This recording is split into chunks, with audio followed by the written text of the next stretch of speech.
大家好，我是杨医生。最近身边的朋友咳嗽比较多，有人问，咳嗽2个月了，一直都不好，是什么原因呢？咳嗽2个月一直都不好，要考虑呼吸道疾病，或者是出现了过敏，以及中枢神经系统出现病变等原因。首先要考虑呼吸道疾病，患者可能会出现咳嗽、咳白痰，甚至呼吸困难、咳黄痰，如出现细菌性肺炎、病毒性肺炎以及支原体、衣原体的肺炎等非典型性的病原体，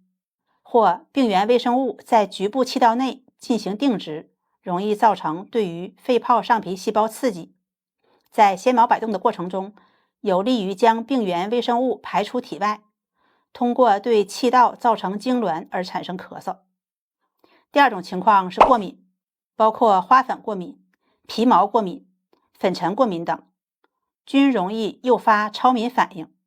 容易刺激呼吸道的上皮细胞，导致气道内的纤毛摆动。而在剧烈摆动的情况下，同样容易造成气道痉挛、喉头水肿，继而出现长时间的咳嗽，甚至时间可以超过2个月。第三种情况是神经系统的病变，如果患者出现植物神经功能紊乱、神经官能症等，在某些特定的情况下，也容易出现刺激性的呛咳，一般与条件反射等因素有关。